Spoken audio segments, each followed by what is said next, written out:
Hello friends. आज हम लोग इकोनॉमिक्स पढ़ेंगे और इकोनॉमिक्स में हम पढ़ेंगे सीआरआर और एसएलआर क्या होते हैं। जो मैंने आपको अपना इकोनॉमिक्स का पहले वीडियो बनाया था उसमें बताया था मौद्रिक नीति क्या होती है और मौद्रिक नीति के मात्रात्मक उपकरण क्या होते हैं।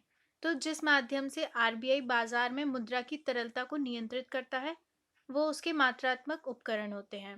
पहले मैंने आपको पढ़ा दिया था रेपो रेट और रिजर्व रेपो रेट। आज हम पढ़ेंगे सीआरआर कैश रिजर्व रेशियो और एसएलआर स्टैट्यूटरी लिक्विडिटी रेशियो क्या होता है। तो देखते हैं ये क्या होते हैं। तो सीआरआर और एसएलआर दोनों को मिला के वेरिएबल रिजर्व रेशियो परिवर्तनीय कोष अनुपात कहते हैं। क्योंकि ये जो कोष होते हैं ना सीआरआर और एसएलआर ये परिवर्तित मतलब इनकी जो प्रतिशत है वो चेंज होता रहता है। आरबीआई इनको चेंज करता रहता है, इसलिए परिवर्तनीय वेरिएबल होते हैं, इसलिए इनको परिवर्तनीय कोष अनुपात कहते हैं। तो आरबीआई अधिनियम 1934 के अनुसार प्रत्येक व्यापारिक बैंक को अपनी कुछ राशि रिजर्व कोष में सुरक्षित रखनी होती है, यद्यपि ये परिवर्तित होती रहती है।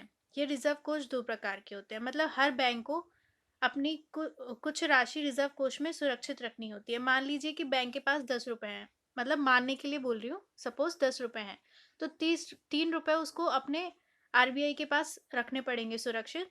तो इसी को हम अपने वेरिएबल रिजर्व रेशियोज कहते हैं। ये दो टाइप के होते हैं, तो हम देखते हैं ये क्या होते हैं। सीआरआर कैश रिजर्व रेशियो नकद आरक्षित अनुपात, ये क्या होता है। देखिए मान लीजिए कोई बैंक है, मैंने आपको बताया, तो उसके पास 10 रुपए हैं, ठीक है। तो किसी ने आके 10 रुपए उधर जमा कर दिए, मैंने अपने 10 रुपए बैंक में जमा कर दिए। तो बैंक क्या करता है, 10 रुपए का दूसरों बाकी लोगों को लोन दे देता है 10 रुपए पे। जो लोन लेने आते हैं, ऋण लेने आते हैं, तभी उसका व्यापार चल पाता है, तो वो लोन दे देता है। अब मान लीजिए मैं अपने पैसे लेने आ गई कि मुझे अपने पैसे 10 रुपए वापस दो, या मुझे मेरे 5 रुपया भी चाहिए। तो अब बैंक के पास तो नकदी नहीं रहेगी क्योंकि उसने आगे दे दिया लोन। तो कुछ ये सिचुएशन ना है, इसलिए उसको अपनी कुछ जो राशि होती है वो रिजर्व बैंक के पास रखनी होती है। मान लीजिए 10 रुपए में उसने 3 रुपए रिजर्व बैंक के पास रखे हैं और 7 रुपए पे आगे लोन दे दिया है, तो वो मुझे 3 रुपए वापस दे पाएगा।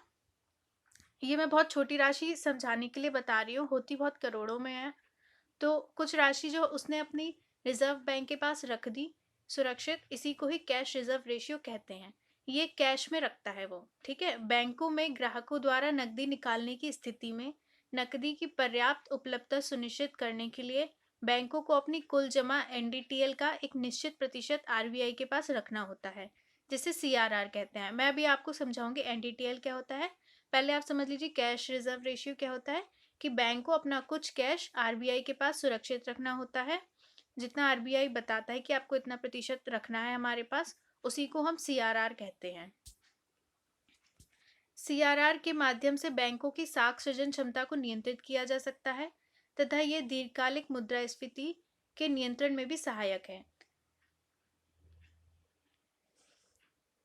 देखिए जैसे बैंक क्या करता है कि उसने सीआरआर को बढ़ा दिया, उसने सीआरआर का जो परसेंटेज था कि आप मेरे पास कैश ज़्यादा रखिए, तो अब बैंकों को क्या होगा, ज़्यादा अपने पैसे रिजर्व बैंक के पास रखने पड़ेंगे।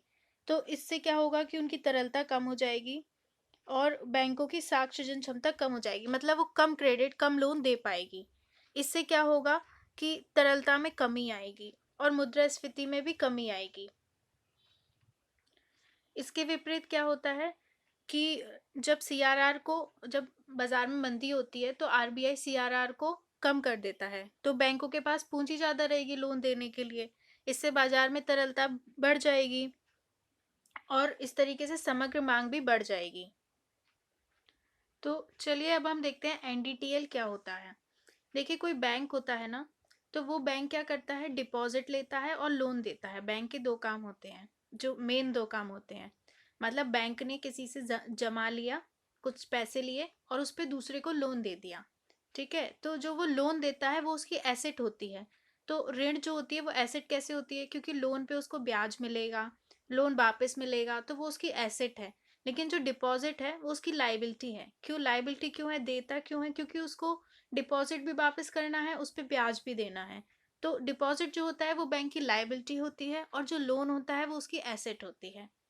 तो जो डिपॉजिट होते हैं ना, वो दो टाइप के डिपॉजिट होते हैं। डिमांड डिपॉजिट मांग जमा और डिमांड लाइबिलिटी, और दूसरा होता है टाइम डिपॉजिट समय जमा टाइम लाइबिलिटी। तो डिमांड डिपॉजिट क्या होता है कि जब उनने मांगा है, मतलब मैंने कुछ पैसे जमा किए हैं बैंक में और मैं मांगती हूँ, तो बैंक को मेरे को वो पैसे देने पड़ेंगे। तो इस तरीके के जो डिपॉजिट होते हैं उनको कहते हैं सेविंग अकाउंट और करेंट अकाउंट, इनको कासा अकाउंट भी कहते हैं। तो ये क्या होते हैं कि जब मांगेगा ग्राहक तो उसको पैसे देने पड़ेंगे। एक होता है टाइम डिपॉजिट, समय जमा, टाइम लाइबिलिटी, आरडी एफडी होती है। इसमें क्या होता है कि हम पैसे जमा करते जाएंगे और हमें 1 साल बाद ही मिलेंगे। अगर हम बीच में मांगते तो हमें नहीं मिलेंगे, हमें 1 साल बाद ही अपने पैसे मिल पाएंगे। तो ये टाइम डिपॉजिट हो गया और ये डिमांड डिपॉजिट हो गया। ठीक है, तो डिपॉजिट 2 टाइप्स के होते हैं। तो जब इन डिपॉजिट को मिला देते हैं तो ये ग्रॉस डिपॉजिट बन जाते हैं। ठीक है, ग्रॉस डिपॉजिट टाइम लाइबिलिटी। तो जब ग्रॉस डिपॉजिट टाइम लाइबिलिटी में से बैंक क्या होता है, दूसरे जो बैंक होते हैं उनमें भी कुछ डिपॉजिट करता है। तो इंटर बैंक लाइबिलिटी जो होती है, जो दूसरे बैंकों के मध्य जो लेन देन होता है उसको हटा देंगे। मतलब उसकी जो ग्रॉस डिपॉजिट टाइम लाइबिलिटी में से अदर बैंक की लाइबिलिटी को हटा देंगे तो हमें हमारा एनडीटीएल मिल जाएगा। ठीक है, तो जो टोटल जमा था उसमें से जो बैंक ने खुद दूसरे बैंक में डिपॉजिट कर रखा था उसको हटा देंगे तो उसका नेट डिमांड और टाइम लाइबिलिटी आ जाएगी। क्योंकि जो दूसरे बैंक के डिपॉजिट है वो तो दूसरे बैंक के हो गए, उस बैंक के तो रहे नहीं, तो वो हमारा एनडीटीएल हो जाएगा। और एनडीटीएल को हम सीआरआर और एसएलआर निकालने में यूज करते हैं। तो अब हम देखते हैं हमारा एसएलआर क्या होता है। स्टैट्यूटरी लिक्विडिटी रेशियो, सांविधिक तरलता अनुपात। जो बैंक होते हैं व्यापारिक बैंक, उनको अपनी कुल जमा एनडीटीएल का कुछ प्रतिशत अपने पास नगद, स्वर्ण और सरकारी प्रतिभूति, गवर्नमेंट सिक्योरिटी के रूप में रखना होता है, जिसे एसएलआर कहते हैं। देखिए, वो उसने RBI reserve bank of India के पास रखा था कैश रिजर्व रेशियो। ये उसे अपने पास रखना होता है एसएलआर बैंक को। किस में रखना होता है, नगद में या फिर स्वर्ण में, गोल्ड में रखना होता है या गवर्नमेंट सिक्योरिटी में रखना होता है, जिसे एसएलआर कहते हैं। एसएलआर के माध्यम से मुद्रा की तरलता को नियंत्रित किया जाता है। यह सरकारी प्रतिभूतियों की मांग और आपूर्ति को भी प्रभावित करता है।